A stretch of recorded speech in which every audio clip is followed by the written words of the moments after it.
Assalamualaikum warahmatullahi wabarakatuh. Perkenalkan, nama saya Suliana dengan NIM 2112100032, kelas PAI 4A. Di sini saya akan menjelaskan materi pada mata kuliah pengembangan kurikulum yang berjudul implementasi kurikulum. Bismillahirrahmanirrahim. Yang pertama, ada pengertian implementasi kurikulum. Apa itu implementasi?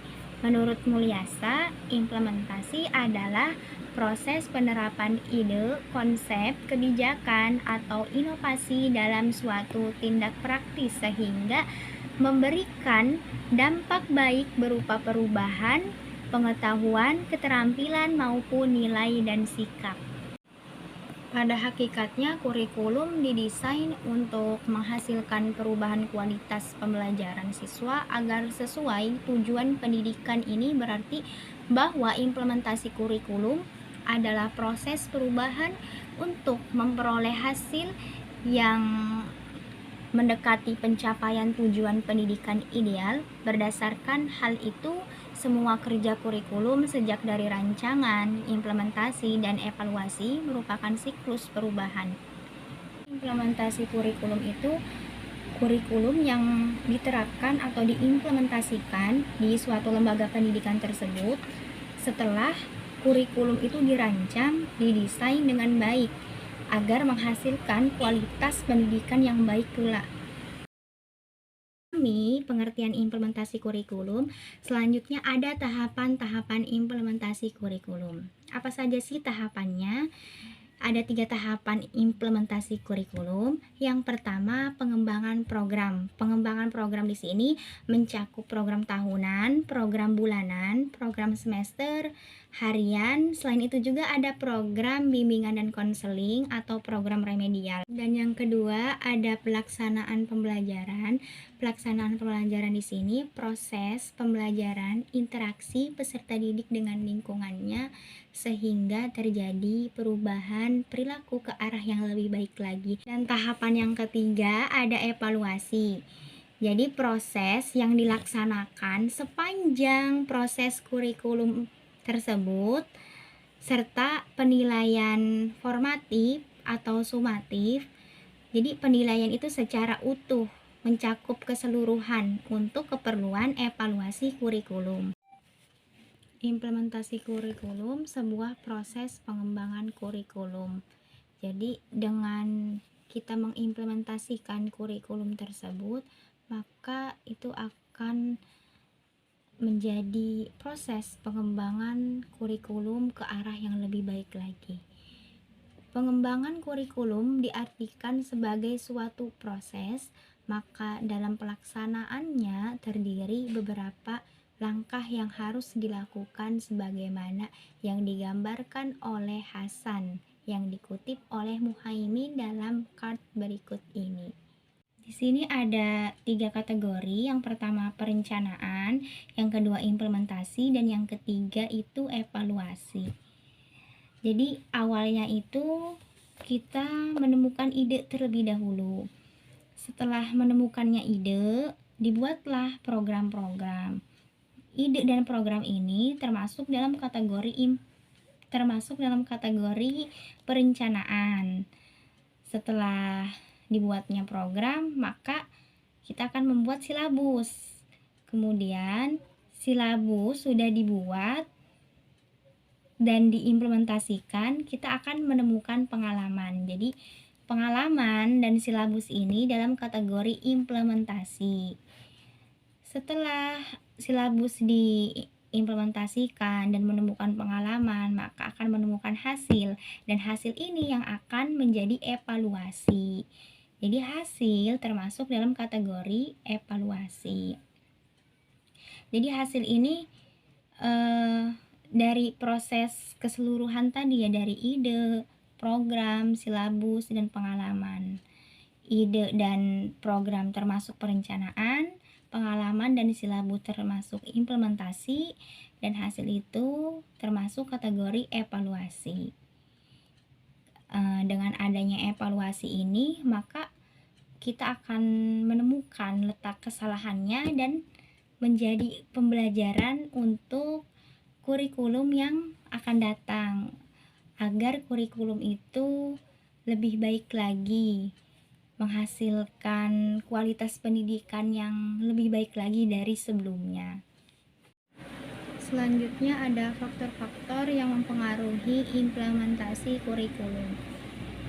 Menurut Fulan, mengidentifikasi faktor penting yang mempengaruhi keberhasilan implementasi kurikulum yaitu implementator harus mengerti karakteristik perubahan yang akan dilakukan. Seringkali orang menolak perubahan disebabkan mereka belum memahami perubahan itu secara komprehensif atau menyeluruh, sehingga mereka tidak melihat manfaat perubahan kurikulum bagi sekolah. Jika perubahan sesuai nilai yang dianut warga sekolah akan menerima perubahan dengan senang hati. Yang kedua itu menurut Brown and Green, jika masalah yang ada telah dipahami dengan jelas, penting juga mengetahui siapa yang menginginkan dilakukan hal ini. Sangat penting diketahui karena hal itu membantu sekolah menetapkan tipe intervensi yang diperlukan bagi kelancaran perubahan, iklim emosional dan politis situasi yang berkembang, dan kadar bantuan sekarang dan yang diperlukan bagi keberhasilan perubahan.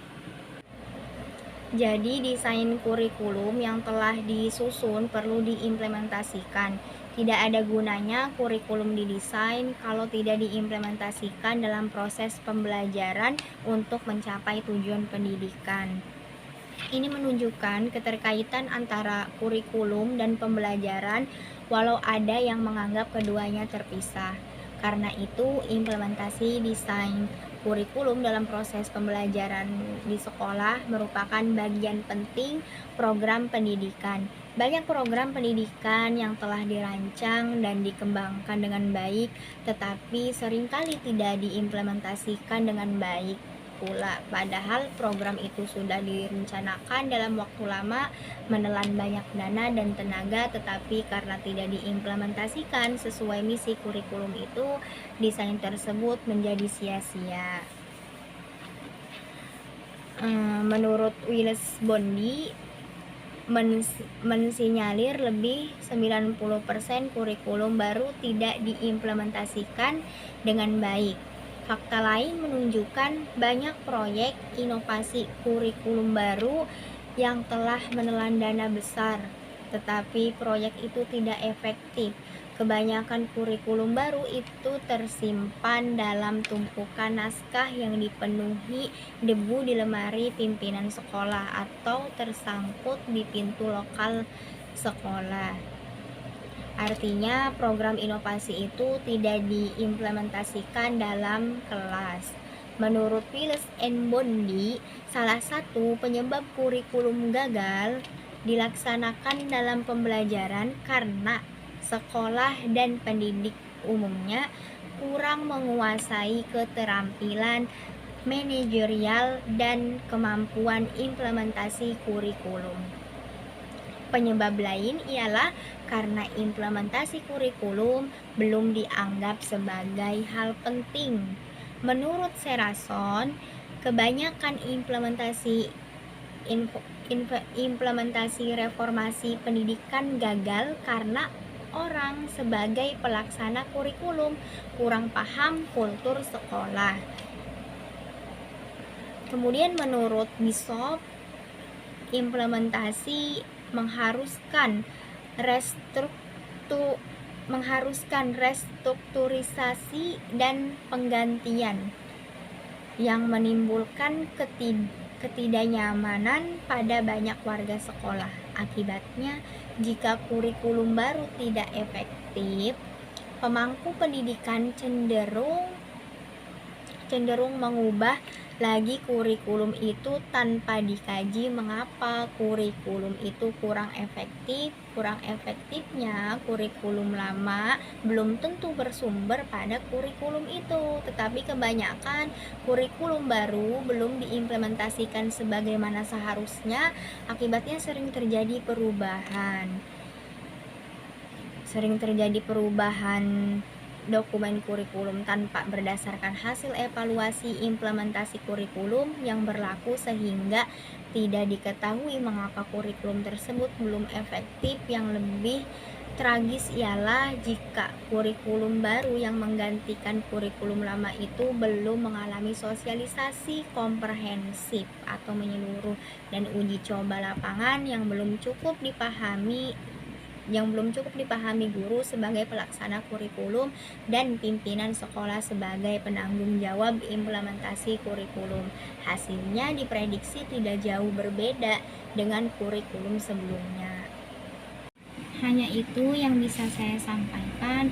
Mohon maaf apabila ada kata-kata yang salah dan masih banyak kekurangan dari saya. Dan terima kasih kepada teman-teman semua yang sudah menyimak video ini. Wassalamualaikum warahmatullahi wabarakatuh.